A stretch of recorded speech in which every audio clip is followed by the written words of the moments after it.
Hi guys, so Prime Minister's questions on Wednesday was explosive.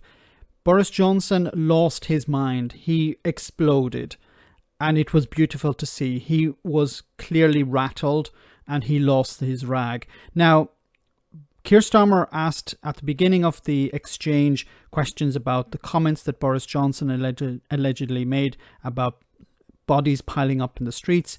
Now, Keir Starmer said that he had read it in the newspapers. Boris Johnson asked for a source, which made no sense. Then the leader of the opposition moved on to the flat, the issue of the flat. So Boris Johnson receiving money from someone. He was clearly rattled by this question. Boris Johnson was struggling to maintain some level of calm. And then at the very end, this was the last question asked by Keir Starmer. Boris Johnson completely lost it. Lying, losing his mind. It was something wonderful to see. So let's see it.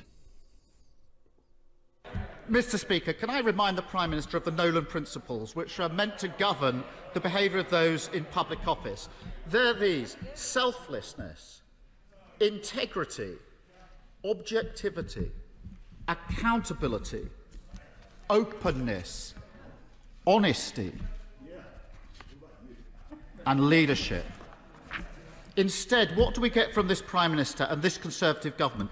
Dodgy contracts, jobs for their mates, and cash for access. And who's at the heart of it? The Prime Minister, Major Sleaze, sitting there.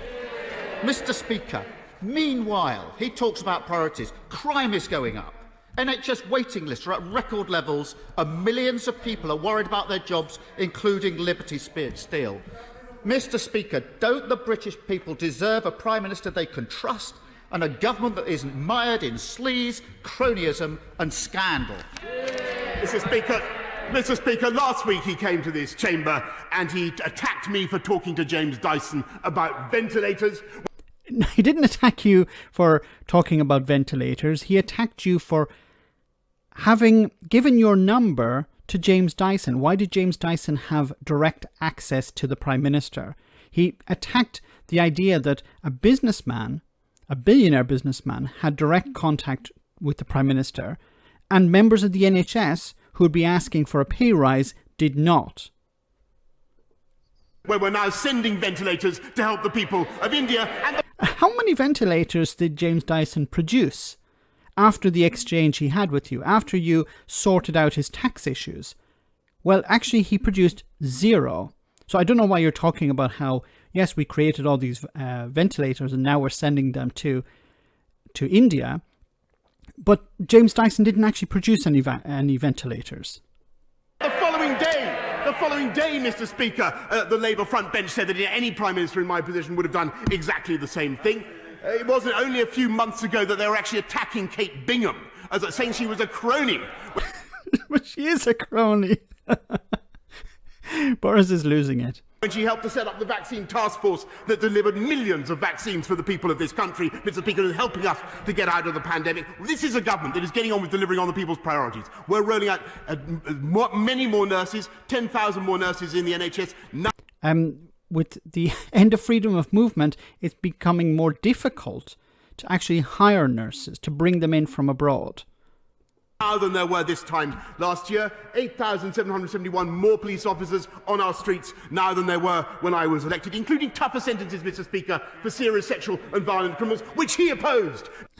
He was opposing the crime bill because it infringed upon people's freedoms to protest. Mr. Speaker, we're getting on, and by the way, I forgot to mention it. This is a perfect image. Keir Starmer is like, he's losing it. Keir Starmer is thinking, I'm jumping into Keir Starmer's mind, and he's saying, and I think he's thinking, Boris is over. Boris has finished his career.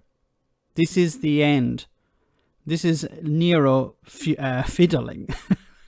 Mention it. Last night, our friends in the European Union voted to approve our Brexit deal, which he opposed. He didn't oppose it. He voted for it. He whipped his party to support it. So once again, this is in relation to the video I uploaded yesterday. Boris Johnson lying in Parliament. Keir Starmer voted for it. He whipped his party to support it. Boris Johnson is lying here, and he's not been held to account.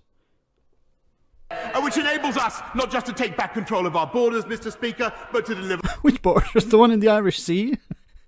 free, which it does, which he fervently opposed. And He didn't oppose it. He voted for it. Where is the Speaker of the House? Why isn't the Speaker intervening and saying, I'm sorry, no, he actually voted for it? enabling us, amongst other things, to deal with such threats as the European Super League.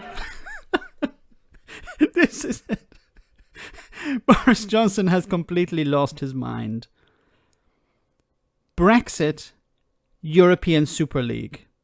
Please make the connection. I can't make the connection. Maybe someone in the comments section can make a connection between Brexit and the European Super League. I've heard some Brexiteers try to connect it.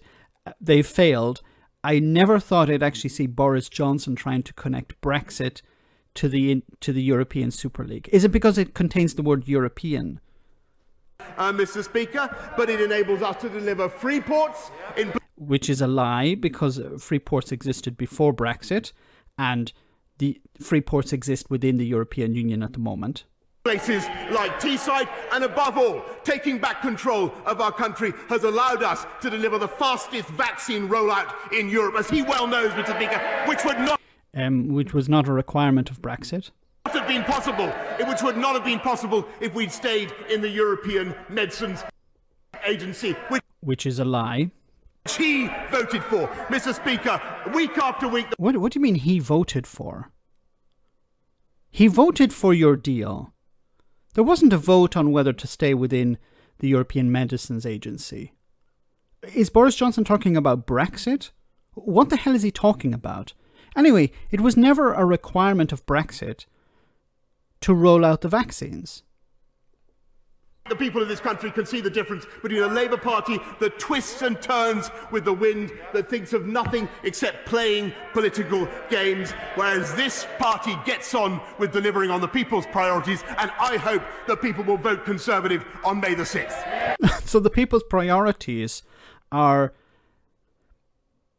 taking money from private individuals to fix up your flat, and the people's priorities are to avoid a lockdown, even if it means the streets are filling up with dead bodies. These are the priorities of the people? The priorities of the people is to ignore corruption and morality? These are the priorities of the British people. I don't think that's the case, Boris. So let me know in the comment section, guys, how you thought this exchange went. I think it was, once again, a demonstration that Boris Johnson has lost his mind. Or he has at least pretended to have lost his mind. He came out the worse here. He was clearly under attack. He was trapped. And he was reacting as if he was trapped. He was not in control. He should have been in control. He should be knocking these away without a problem. But he can't, because he knows he's a liar. He knows everyone knows he's a liar. He knows he's corrupt. And he knows everyone knows that he's corrupt. Let me know in the comment section, guys, what you think. As always, your comments are greatly appreciated. Thanks a lot. I want to say a big thank you to all of my patrons. You ensure that this channel continues to exist. I'm eternally grateful for all of your support. If you join Patreon, you will receive instant access to our Discord server, where we have both audio and video chats. You can chat with me and other patrons, where we discuss important and non-important issues. Becoming a patron per month costs about the same as a large coffee, so why not check it out?